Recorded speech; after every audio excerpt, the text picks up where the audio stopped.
আসসালামু আলাইকুম। আজকে ইফতারের জন্য বেগুনি ভাজছি। দেখুন কম তেলে, কারণ বেশি অয়েল খেলে সবারই ক্ষতি, তাই একটু কম তেলে ভাজার জন্য চেষ্টা করবেন এবং মুচমুচে হবে, সুন্দর হবে। এখানে বথুয়া শাকের ঘন্ট করেছি ডাল দিয়ে।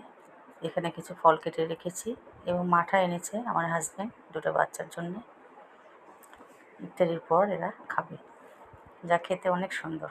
এখানে বুট বিরিয়ানি করেছি, রাতের জন্য দুধ, এখানে গরুর মাংস দিয়ে বুটের ডাল এবং লাউ শাক ভর্তা। অনেক দিন পর খেতে ইচ্ছে হলো, তাই এখানে বানিয়ে নিচ্ছি। দেখুন কীভাবে বানাচ্ছি, এভাবে বানিয়ে খাবেন, দেখবেন গরম ভাতের সঙ্গে অনেক মজা লাগে। আর এখন ইফতারির পর সেহরি বা রাতের খাবারে এগুলো ভর্তা বা থাকলে অনেক সুন্দর লাগে খেতে, যা মুখে রুচি লাগে। Thank you for watching my video.